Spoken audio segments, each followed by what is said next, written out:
Independence Day on Sunrise. Miss Kitty and Dennis are taking over your Why Not Wednesday. First up, it's Wednesday service. We're blessing up your morning through dance. Then it's breakfast time with mothers. After the feast, it's time for something nice. From niceness to an art stroll, we're hanging with the National Gallery of Jamaica. From art to coat of arms, we're talking the crock that crowns our culture in wags. And we wrap the Independence fun with Free Zone. You've never seen a sunrise quite like this.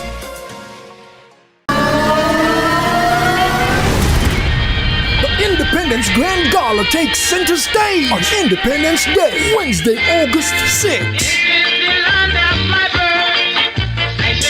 Inside the National Stadium starting at 6 p.m. And CVM will be right there to bring you all the action live. Experience the pomp, the pageantry, the spectacle, the artistic expressions, all coming together to commemorate the 63rd anniversary of Jamaica's independence. Jamaica 63 Grand Gala, coming to you live from the National Stadium, Wednesday, August 6th, 6 p.m. right here on CVM Television.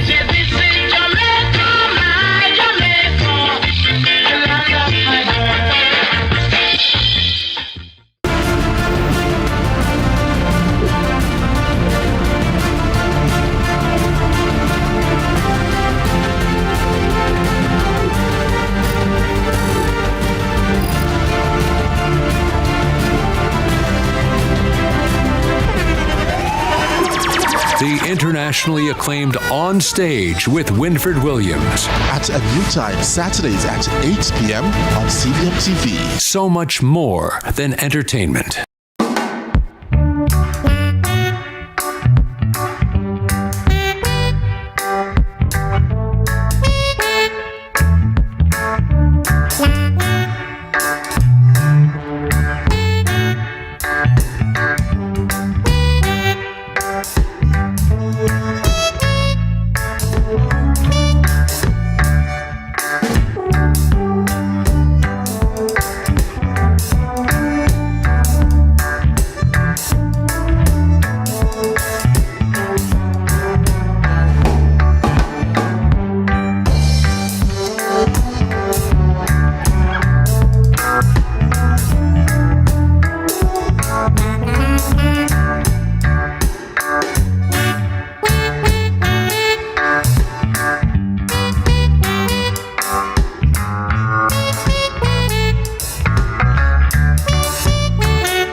When the PNP's orange wall collapsed in the 2020 general elections, one of the bricks to fall was Southeast St. Catherine, where Colin Fagan, the longtime MP, was unseated by a newcomer, Robert Big Rob Miller. And Miller is back for more heading into the next election. He is defending his title. His challenger this time, a medical professional, Dr. Alfred Dawes, who has a high national profile and on paper poses a strong threat to Miller's attempt to win the seat for a second consecutive time. This is Lead Story. We're primed on a Tuesday.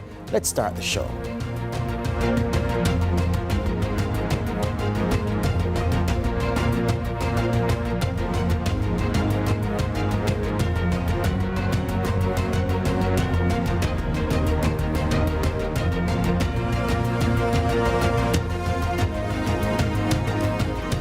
Welcome to Lead Story on this Tuesday. It is a good day. We are days before the anticipated announcement of the date for the next general elections. And I can tell you, that any political campaign that is not yet in high gear is a political campaign for office that will fail, because all around the island, members of parliament, caretakers, candidates in waiting, all have been busy hitting the pavement trying to drum up support among their constituents, trying to give them a perspective as to why they deserve to be sent to Gordon House for the first time or sent back for another stint. One of the men looking to go back is Robert Miller in Southeast St. Catherine. So what's the tale of the tape for Southeast St. Catherine showing? It's showing Colin Fagan, and I want my producer to work with me slowly today. He usually flits through very quickly through this section of the show. Colin Fagan beat a big name for the JLP back then at the 2007 election. Recall that this was the election when Bruce Golding led the JLP to victory, a wafer-thin victory, margin of victory. Arthur Williams, a big name, sent to unseat Colin Fagan. He failed in that mission. He fell 305 votes short. Forward to 2011, the December 29, 2011 general election. Fagan again, this time Keith Blake, a popular man in the Portmore municipality, a councillor in St. Catherine and in Portmore. He fell 1,670 plus votes short of Colin Fagan, who opened up the throttle over Keith Blake. Come forward to 2016. Colin Fagan, Keith Blake came back for more. He said in the build-up to that election that he would win Keith Blake, but he fell short, 528 votes. Fagan still managing to poll over 7,000 votes to hold on to the seat. Come forward 2020, Fagan again, and this time the JLP switched out Keith Blake after his 2 unsuccessful bids, and they sent for Robert Miller. And look at that. Colin Fagan's vote share collapsed from in the 7,000s to just 5,720. Miller pulled out 6,844, a difference of 1,124. Now, if we could go back to the, before we go here, Mr. Producer, if you go back to the 2007 slide and take them one after the other, I'm going to look at something. So, Williams, 6,987, losing for the JLP. 2011, Keith Blake, the first time he went into the election in 2011, the 2011 slide, 6,589, not good enough. Look at Fagan's vote share. And forward to 2016, Blake again, over 7,000, still couldn't touch Colin Fagan. And then in 2020, Miller, 6,844, and Fagan, as I noted, his vote share collapsing. The PNP vote really fell apart in Southeast St. Catherine in 2020, and Miller came home very, very comfortably ahead of Colin Fagan. And so, what about the local government situation? Well, before we go there, the margin of difference between the winning and the losing candidate in Southeast St. Catherine, 2007, 2.1%, 2011, 11.3%, 2016, over 3%, and in 2020, a lick under 9%. The local government picture, February 24, 2024, the PNP large and in charge in Southeast St. Catherine, Independent City, the JLP's only beacon in a rather dark constituency otherwise. Waterford, Westchester, Edgewater, Bridgeport, illuminating the picture for the PNP, and they had a cumulative vote advantage of 1,777 over the Labourites. In 2020, in the general elections, this is how those divisions voted. 3 of them voted solidly for the Labour Party, giving a cumulative difference of that 1,124 that Big Rob Miller won by Waterford, the stubborn one, refusing to yield. 4, refusing to yield, yes. Independent City, Westchester, Edgewater, Bridgeport, Waterford refusing to yield, holding for the PNP in 2020 amid an island-wide collapse of that orange wall. So that's the tale of the tape. Those are the numbers. Now we go behind the numbers to see Miller's road to victory, Miller's road to the defense of his title, and later on we'll hear from Dr. Alfred Dawes, the route that he's plotting to get himself into Jamaica House, well, into Gordon House, and of course he'll be at Jamaica House quite often, one suspects. So that's the map, the electoral map, Southeast St. Catherine, with the divisions laid out there. Clearly you would have seen from the local government situation the fact that the PNP have control of the divisional picture, but where the Member of Parliament is concerned, that can't be undone, if at all, until after the next general election when Robert Miller goes forward to defend his title. He joins me here on set this evening. Member of Parliament, good evening, sir. Good evening, George. Good evening to your listeners. And viewers. Absolutely. This is TV. There you go. All right. I guess the obvious question to ask you is, your first stint as MP How has it been for you personally? That's the question that's not normally asked of people heading into an election. It's something that I love. You know, I enjoy the moments, empowering lives, building infrastructures in the constituency, and just being there for the constituents. You know, it's a rewarding experience and a humbling experience. I appreciate the privilege. It's always a privilege for me to serve the people, especially in a constituency that I once lived, and I was schooled in that constituency. So persons, serving those persons that represent, that assisted in my development, it's a humbling experience to have serving them. If I were to draw a supporter of yours at random and ask them what impression Robert Miller has made on them, what do you imagine that supporter would say? They would say it's always accessible, he's always available, he's a hard worker, and he will tell you as it is. And if I pull somebody who's not a supporter of you, but not necessarily from a supporter of the rival party, but just not a dyed-in-the-wool Labourite, but a constituent looking on, what do you imagine that constituent would say? They will tell you that MP Miller assists and speaks to everyone. Because that's just my nature.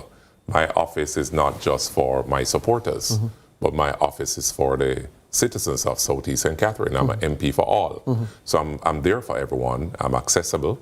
And I try my endeavor best to try to empower lives. When you got into office, you were never involved in representational politics before at any level. So it was a serious step, a significant step up for you. But you were always very close to the politics. So it wasn't as if you were entering territory where you knew nothing. Yeah. Explain to my viewers how you made the adjustment as a first-time member of Parliament with responsibilities to various divisions, people from both sides of the political aisle, people who were apolitical, having to serve all those interests. Talk to me about the strategy that you and your team laid out to serve the interests of the people of Southeast St. Catherine at the start. I've always been involved in leadership roles. From high school, Bridgeport High School, the best alma mater in the Caribbean. I have always been in leadership roles at university, at the university level and at the national level. I'm always involved in leadership at church, the Seventh-day Adventist Church, and also I've always assisted in campaigns for members of parliament and mayor. And you might recall that the first and only time when the Jamaica Labour Party won the mayoralship in Portmore, that was Keith Hines at the time. I was his campaign manager when I served as vice president for G2K. My first campaign, however, was with Shiny Robbins in the by-election. You know, I never knew that I would have entered representation politics. But my political mentor, my childhood friend, my brother, the leader and prime minister of the party, has always been grooming me in his constituency, in the political sphere. And he was one of them that really encouraged me and said that after a long discussion, that I believe representational politics is for you. And he said, for over 10 years, what better constituency to represent than Southeast St. Catherine? I did a poll in the era, we spoke about some stuff that would be unknown, and he said, I believe you're the best person to run this constituency. And the rest is history. All right. You still haven't told me about the path that you and your team plotted, but we can do that after the break. This is Lead Story Prime here on CVM TV. Robert Miller, the Member of Parliament for Southeast St. Catherine, in the house.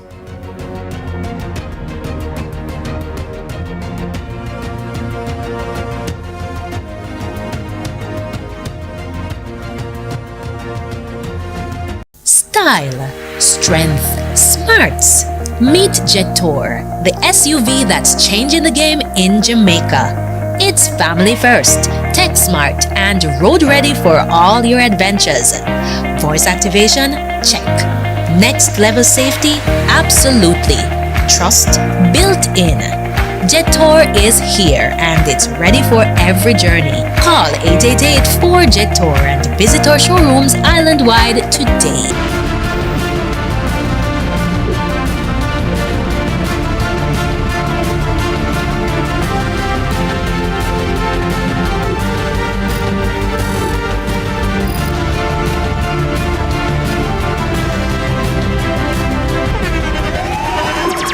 The internationally acclaimed On Stage with Winfred Williams. At a new time, Saturdays at 8 p.m. on CVM TV. So much more than entertainment.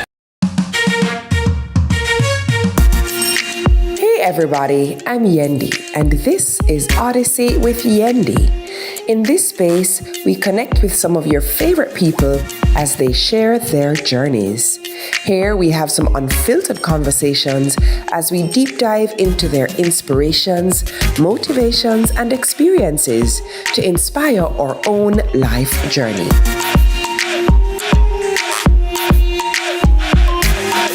Odyssey with Yendi, brought to you by Grace, Singer, and IslandNet Services.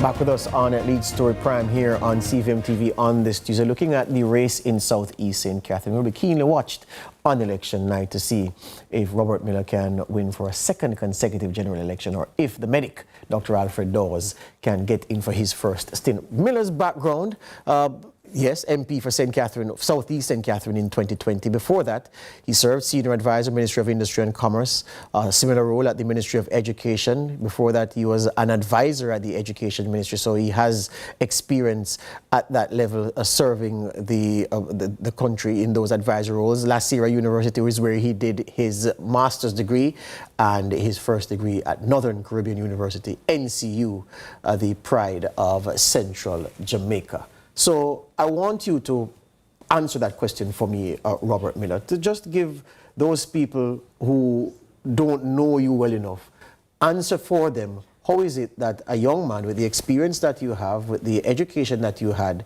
his first stint in politics, how he approached the business of serving the people, having not served in representational politics before?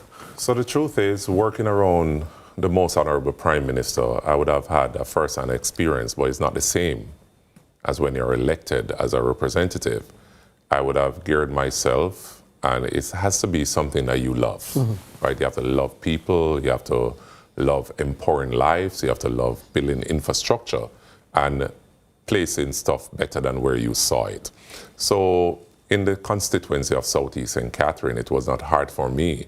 As I said, I once lived in the area, I know majority of the issues that people faces, and listening to people, analyzing their issues, and see how best you can solve those issues, because I tend to kick down obstacles and find solutions. To clear that obstacles, I will agitate for their welfare. So in the constituency of Southeast St. Catherine, I believe that I have won the hearts of the people, and the people saw the genuineness in me and decided to give me the nod in representing them. All right.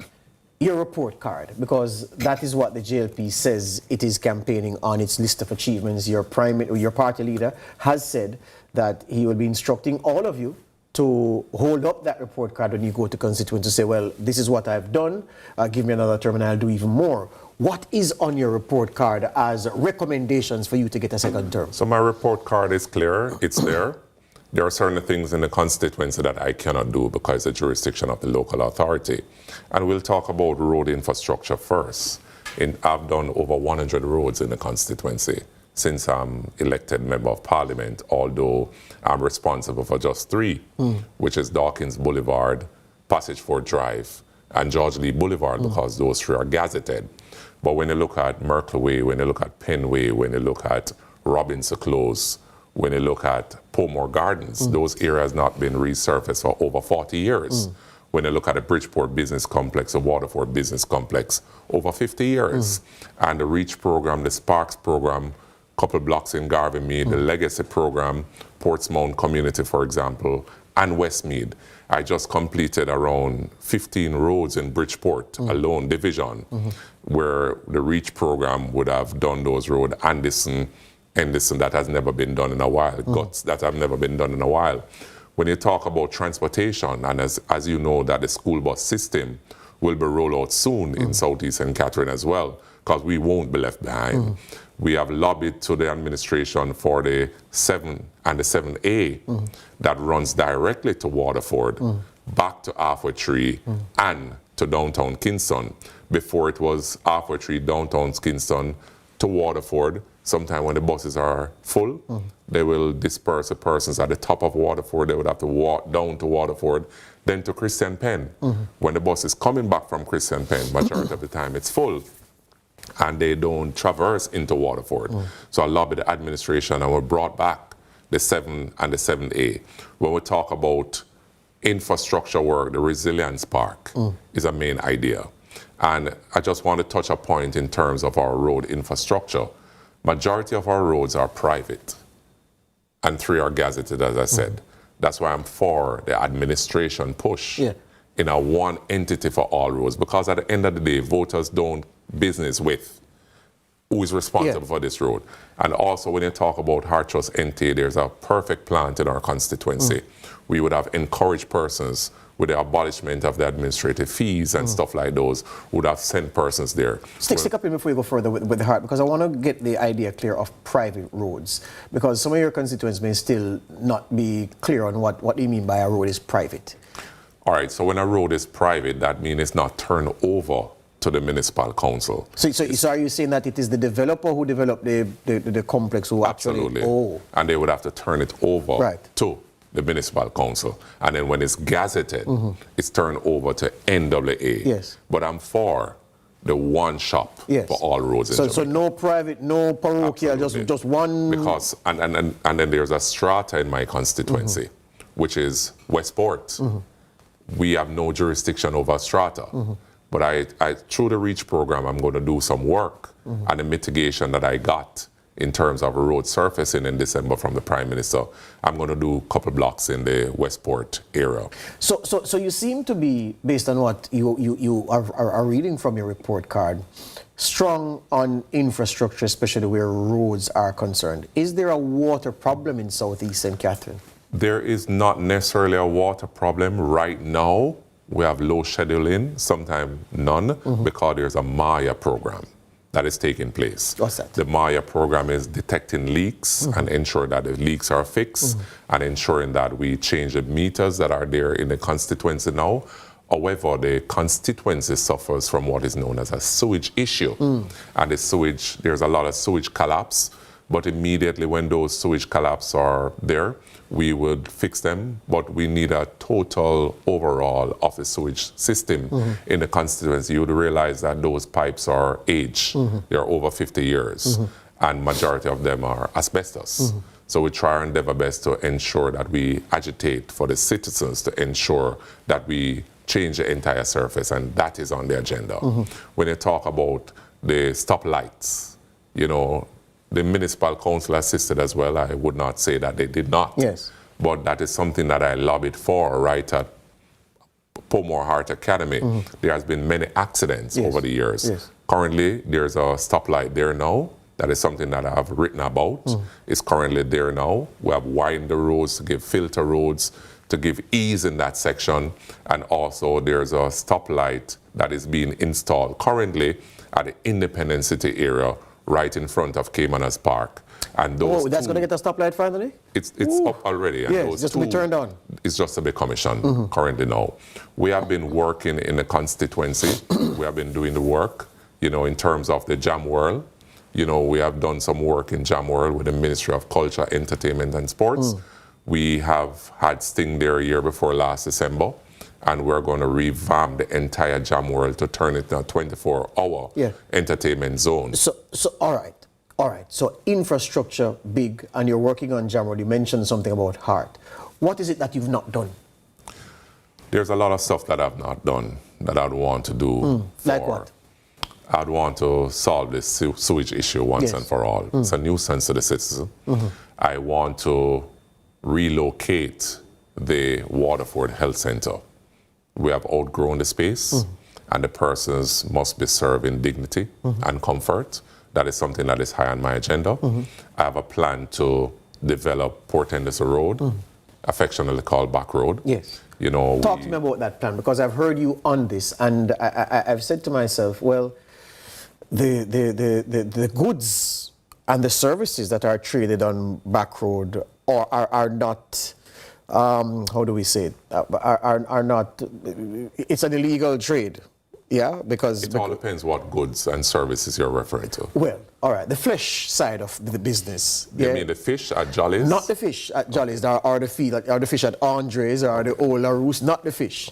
We all know, MP Miller, there's a rip-roaring trade in services and goods on back roads. So I'm saying, how do you impose order on a stretch that has thrived in being left alone to its own devices because of the main source of commerce on the strip? The reality is that somebody has to take a bold step. You can't allow, for me personally, and this is personally, I have a serious issue when persons are driving, traversing that area, especially with kids at nights and being exposed to stuff like those, right? So my plan is to rebrand the entire area. Bring in a lot of lights, like Las Vegas, to give that feel. Then chances are those persons will remove from the strip. We have to deal with development and ensure that we bring development to the people. So especially New Forum Fishing Village, we wrote to the Ministry of Agriculture and Fisheries, and we're going to start some work there as part of the development of the Port Enders Road, which was approved to do the Farm Road program in the fishing village, and that's a big thing that has never happened in the constituency. We want to implement Park and Go right around Port Enders Road. Park your cars, you go on the ferry to downtown Kingston or to Port Royal, ecotourism. We have Twin Sisters Cave over Portmore. We can bring tourists in, even into the community. We want to ensure that we have a statue, and it's something that I'm passionate about, a statue welcoming to Portmore, the first mayor of Portmore, George Lee. We want to ensure that we have a Hall of Fame star on the stretch. We want to ensure that the place is bricked, artwork, etc. So hold on, just let me get you clear. Your plan for the for the development of back road and its environs, it is not to legalize the flesh activity. It is to make the area commercially friendly, is what I'm hearing you say. It's illegal in Jamaica. It's not my intent to legalize the activities that are happening there. It's my intent to ensure that each facility around Port Enders Road, anybody can enter those facilities and have a nice meal with live music, entertainment or arts, and feel safe. So you want to make that into Portmore's entertainment hub right there. But indulge me, MP. Those now who engage in the trade of goods and services on the back road, your plan would suggest that they would be forced to go away from the limelight, almost underground. How do you reconcile having to displace those who are now on the strip doing business? The truth is that it's illegal on our books. So the enforcement team, which is the JCF and the JDF, would have to deal with that. You know, my aim and my purpose as a member of parliament for Southeast St. Catherine is to ensure that the area that I have custody over and I'm representing for the people is adequate and persons have choices in terms of the areas. Around Port Enders Road, you have many seafood restaurants. Also the Dragon. It's a nice Chinese restaurant that many ambassadors visit. We want to ensure that the area is conducive for tourism and business and commerce. Yes, and when will I be able to go to Rodney's Arms in the night and feel safe? Well, Rodney's Arms is not on my constituency. Oh, where's that? So it's funny because Rodney's Arm... That's South St. Catherine. The kitchen is on South St. Catherine. And the dining area is on South. I need to call my friend Fitz and ask him. There you go. You know what? I'm gonna take the break and come right back and give you the chance to wrap. This is Lead Story Prime here on CVM TV. The Member of Parliament for South East St. Catherine, Robert Miller, making his case for re-election, talking about projects completed and things that he says he will prioritize if he gets a second term.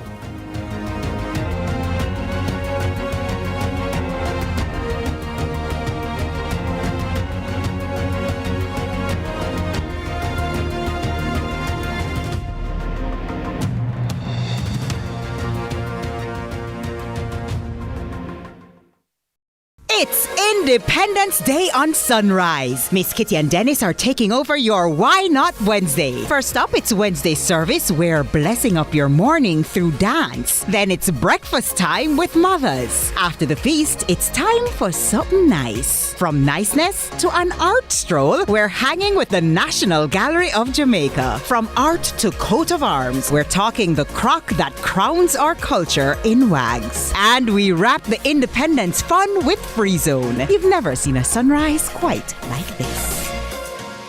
Start your journey with a Jane Bank Small Business Loan with small business loans with as little as $10,000 and up to $4 million. The time is 8:30. Let's delve deep into the issues. We'll take you beneath the surface. Greetings and salutations. My name is Orville Higgins and it's another edition of Fan Central. Talking to the people at the heart of the top sporting stories. Hear from your favorite sportsmen and women and the administrators who work tirelessly to make it all happen. It's live sports talk. I've written an entire article. Yeah. Looking at all the major issues every Tuesday at 9 p.m. It's Fan Central.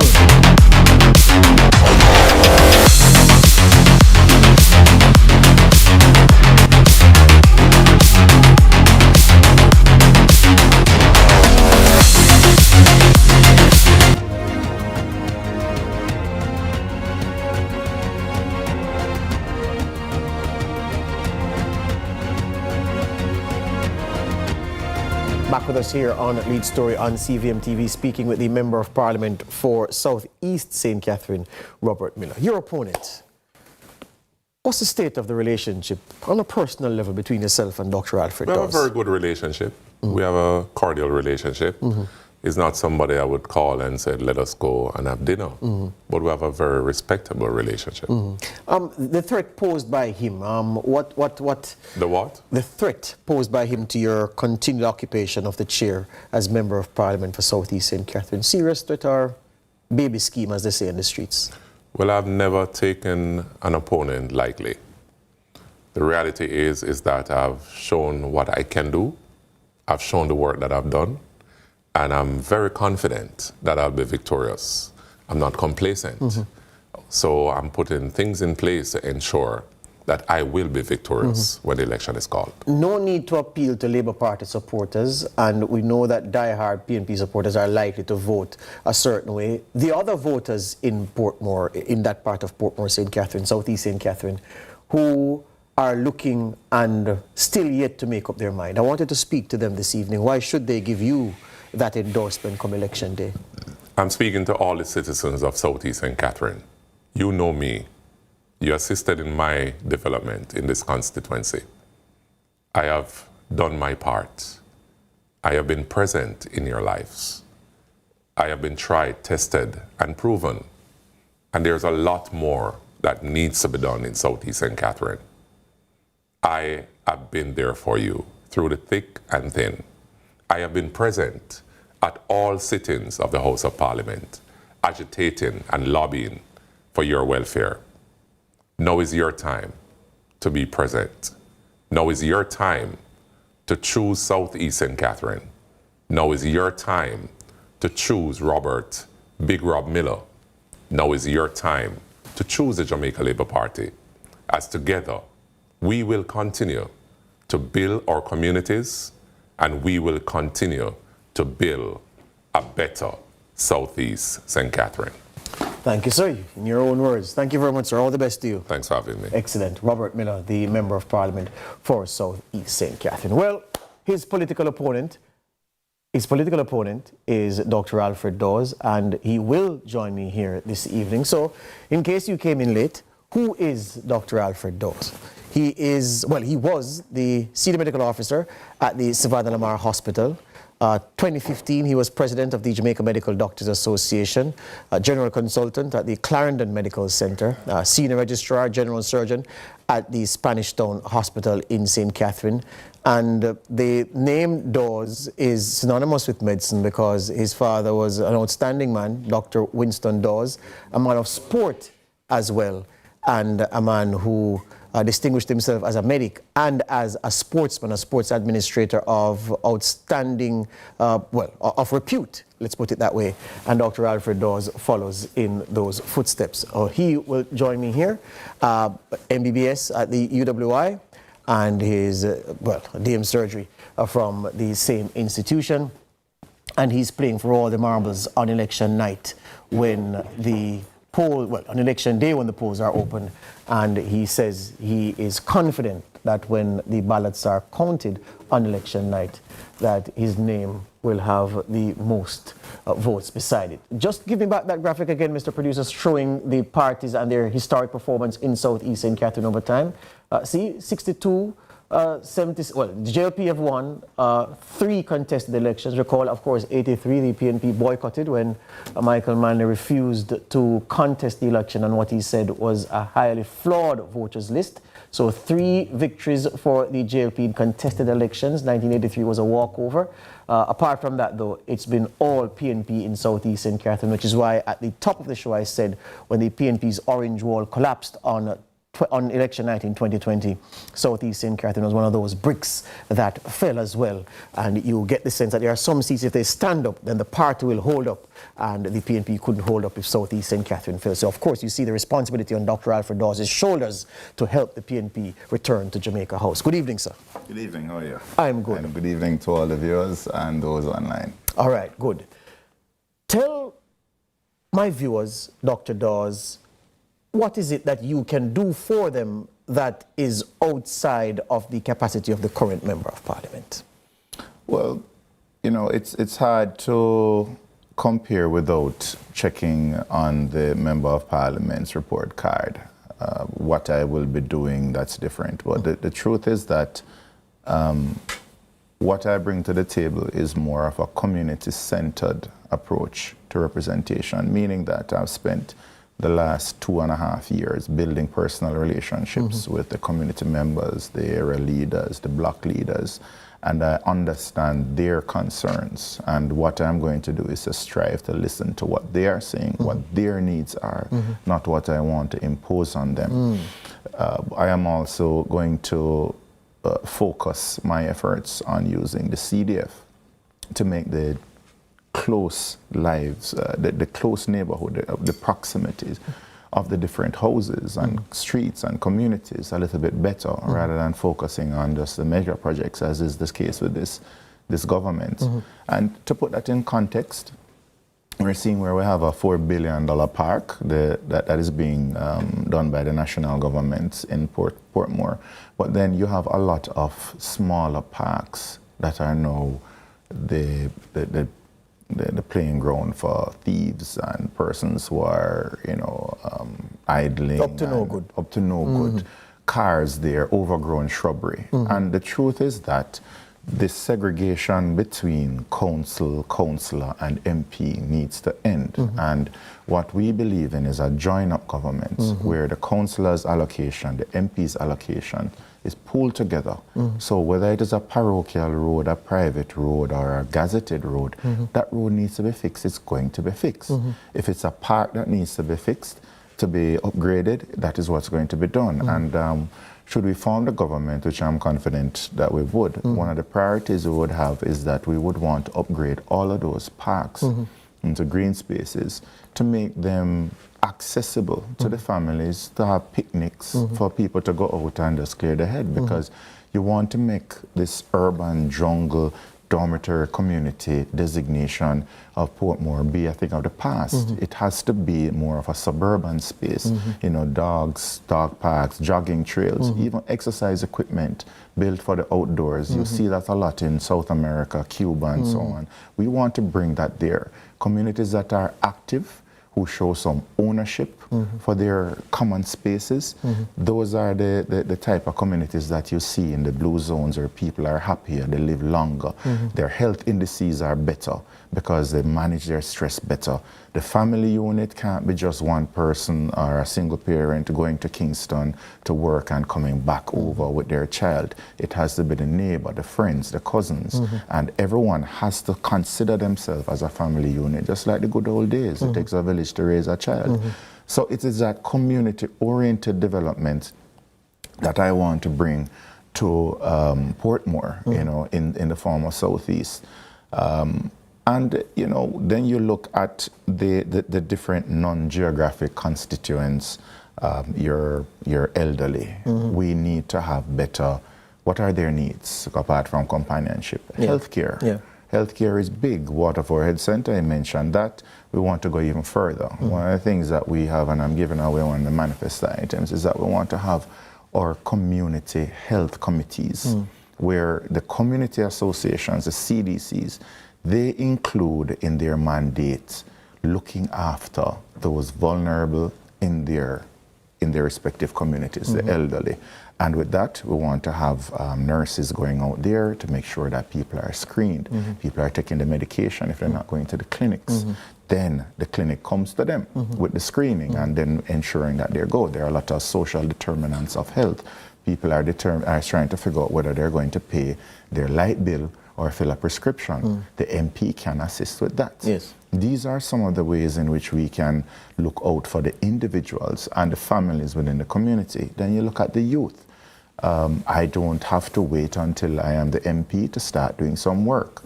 We have had back-to-school health fairs. We have had a very successful six-a-side football competition that saw the divisions each having their own playoffs and then the divisional winners coming to the constituency finals. And that was a resounding success. People loved that. And now we're planning to have our netball rally on the 10th. And that is for the ladies to come in. And the whole idea is that there has been, again, each division looking after themselves, without the input of a central MP assisting and coordinating. That's going to change after September 3 or whenever the election is called. Clarify for me. And it was important for me to give you the space to speak because it is your vision that you're articulating. I'm not on the ballot. You will be. And so the people need to know what it is that Dr. Dawes has to offer. But here's the thing. So this overall approach, I'm looking at your strategy, that your philosophy rather, and you've put some strategy in it. The tactics will sort themselves out. So you're saying that rather than focus on a huge park on the former open lands at Portmore Mall, where I used to play ball when I was in high school, good to see it transform. But you're saying that, well, while that is welcome, it is in the community. So it makes no sense, you're saying, to have this grand thing right there. And it's just bush outside your windows. And you can't play ball, you can have a communities, a citizens association meeting. So you're saying that that's what you're going to cure. The duty of the MP is to build communities. And when you build communities into better communities, you get better divisions, better constituencies, better parishes, and a better country. Hold that point. We're going to take the break right now. This is Lead Story Prime speaking to the PNP's candidate in waiting in Southeast St. Catherine, Dr. Alfred Dawes.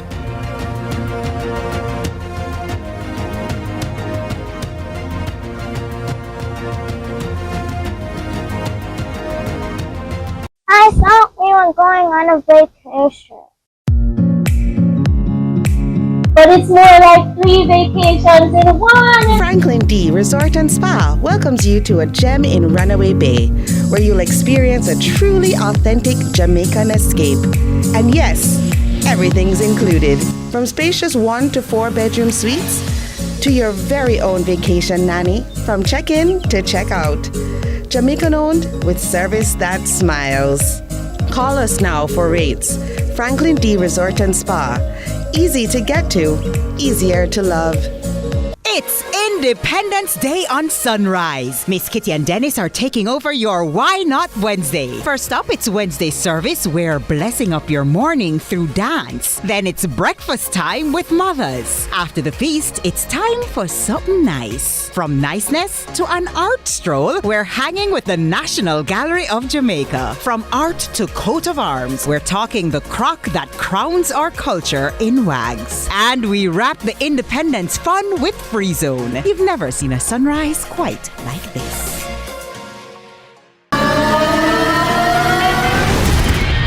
The Independence Grand Gala takes center stage on Independence Day, Wednesday, August 6th. inside the National Stadium starting at 6 p.m. And CPM will be right there to bring you all the action live. Experience the pomp, the pageantry, the spectacle, the artistic expressions, all coming together to commemorate the 63rd anniversary of Jamaica's independence. Jamaica 63 Grand Gala, coming to you live from the National Stadium, Wednesday, August 6th, 6 p.m. right here on CPM Television.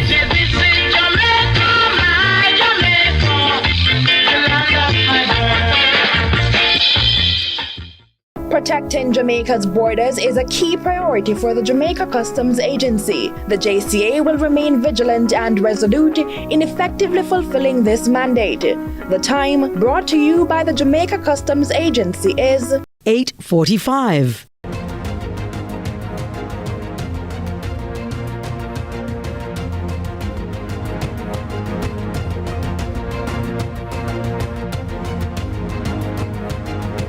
Back with us here on Lead Story Prime on CVM TV, talking to Dr. Alfred Dawes, PNP's candidate in waiting in Southeast St. Catherine. His task is to unseat Robert Miller. Add that one to the PNP's tally as they look to build critical mass, trying to get to 32 to take charge of Jamaica House. He says his philosophy for Southeast St. Catherine is to build the constituency one community at a time, one division, improve the divisions one at a time, and so he'll have a strong constituency and be doing his part to building a strong Jamaica.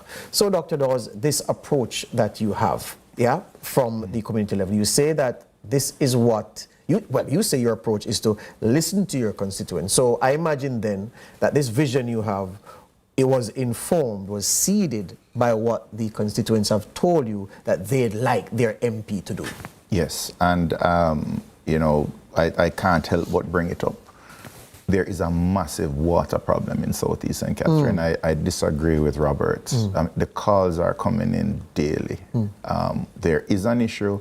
There have been several meetings with NWC, and I would say that it is a major problem. It is a major concern that has been coming up, not just with the informal discussions that we're having, the complaints to myself, the councillors, as well as polling data. So, being on the ground just reinforces this thing. I have run, and I mean, I can let out the cat out of the bag now, but I have run a dual campaign. So a lot of people see my social media campaign and they think that, he's a social media campaigner, but I've been very deliberate to keep most of my social media campaign on national issues that will, I guess you could say, affect the standing of the party. But all politics are local. And the fact of the matter is that, unbeknownst to a lot of people, I have been spending quite a bit of time on the ground. The rumor is that you're nowhere on the ground to be seen. Well, because they're looking for me on social media. But the 9 nights, the dead yards, the grave diggings, all of my churches, I don't post, not even a quarter of that. Just coming from one community in Garvey Mead, last night I was in another one in Independence City. Nobody would ever know that. As one person called it, it's termite campaigning, because you don't know the termites in your house until you fall through the floor. Until disaster strikes, yes. And the truth is that at this point I can safely say it, because so far ahead right now that I don't think that he can catch up. You're so far ahead in the polls, though. Well, I wouldn't say in the polls, in terms of the groundwork. The groundwork, okay, good. The polls, I have gotten a glimpse, and I know that I am ahead. But it's not something to sit back and relax on. Right now, I'm going to be building on the relationships that I have. There are several communities where if I start walking with 2 or 3 people, it's about 20 people behind me, and the truth is that being there for the people, being with them when they're flooded out, taking off my shoes and walking in the water, they understand these things.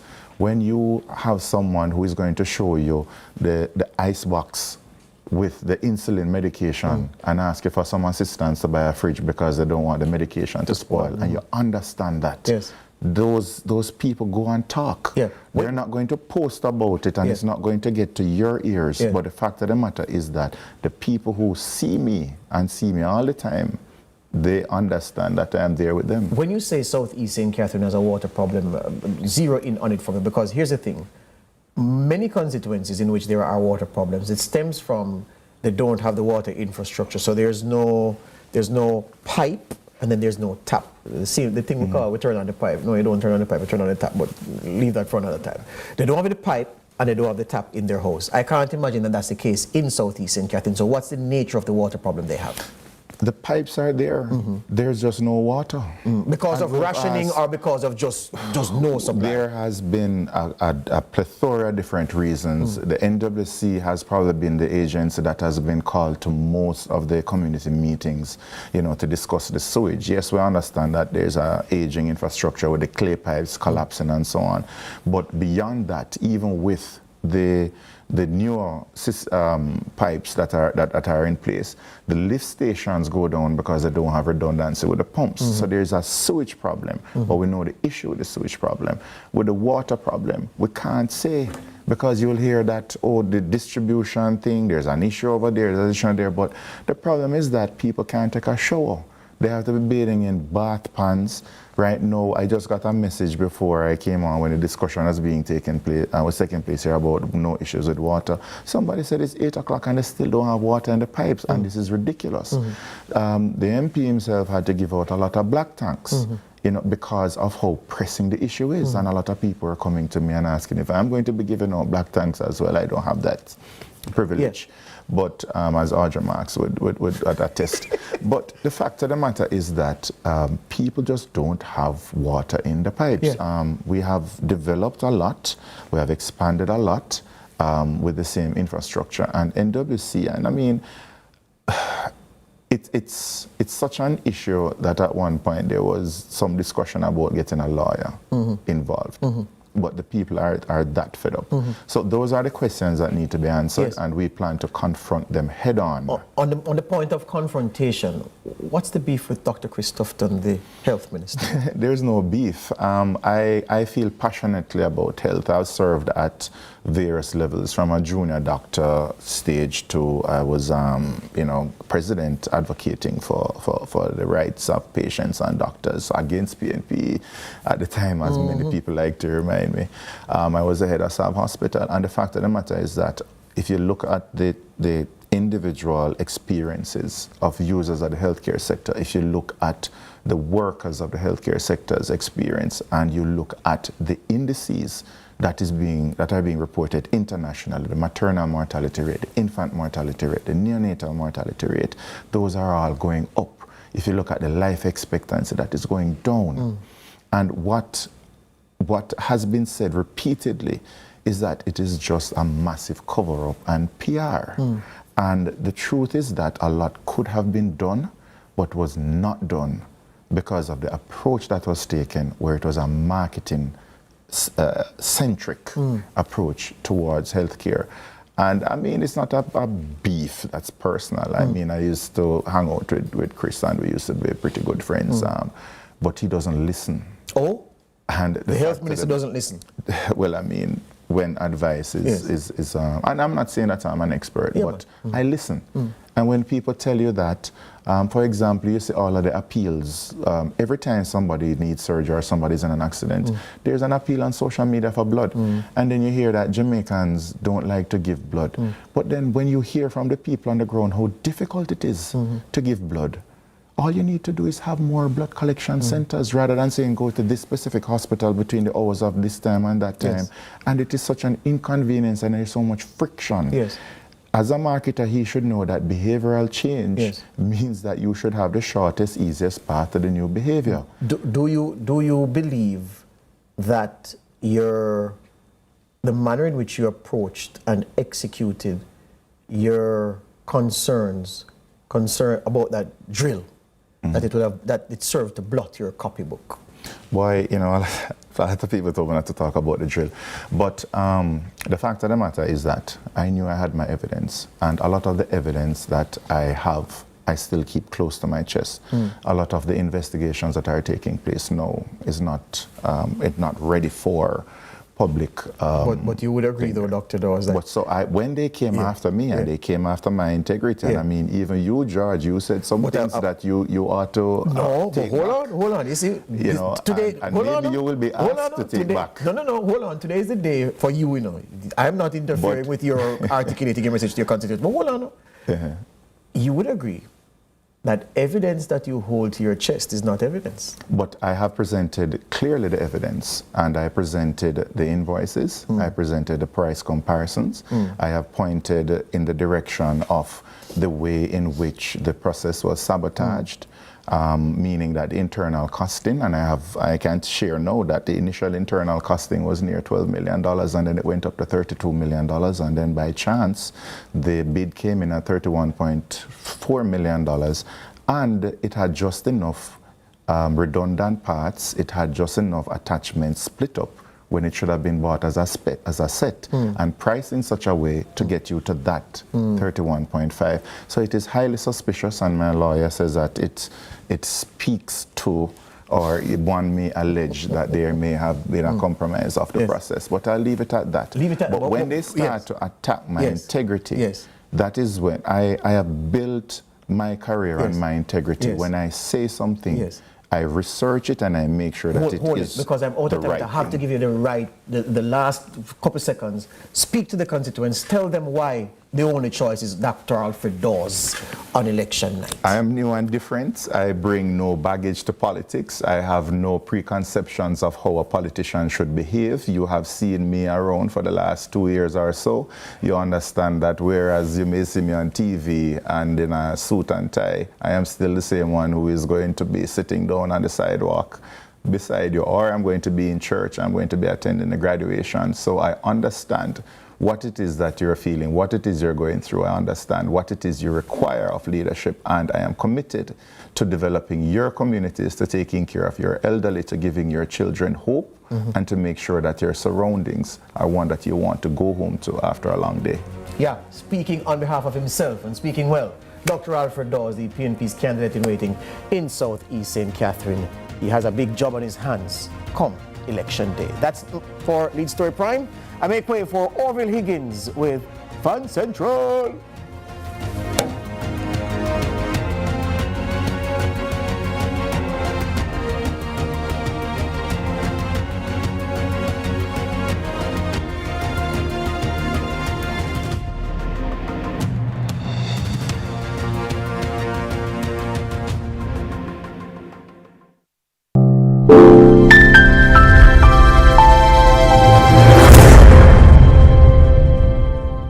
Let's delve deep into the issues.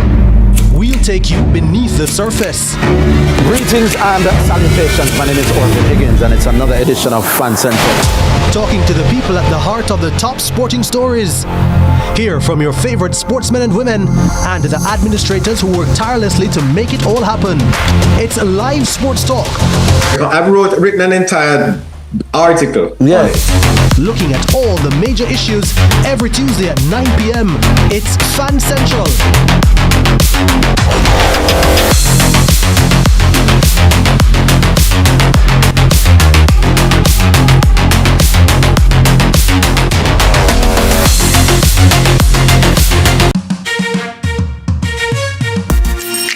Hey everybody, I'm Yendi, and this is Odyssey with Yendi. In this space, we connect with some of your favorite people as they share their journeys. Here we have some unfiltered conversations as we deep dive into their inspirations, motivations, and experiences to inspire our own life journey.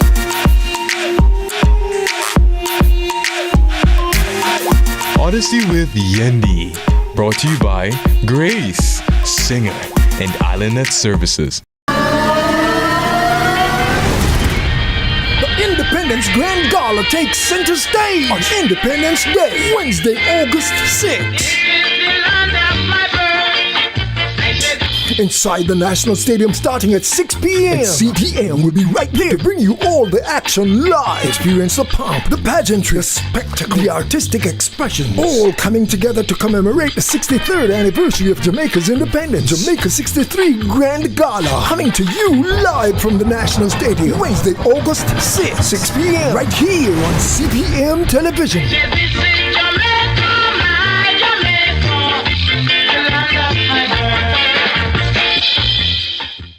It's Independence Day on Sunrise. Miss Kitty and Dennis are taking over your Why Not Wednesday. First up, it's Wednesday service. We're blessing up your morning through dance. Then it's breakfast time with mothers. After the feast, it's time for something nice. From niceness to an art stroll, we're hanging with the National Gallery of Jamaica. From art to coat of arms, we're talking the crock that crowns our culture in wags. And we wrap the Independence fun with Free Zone. You've never seen a sunrise quite like this.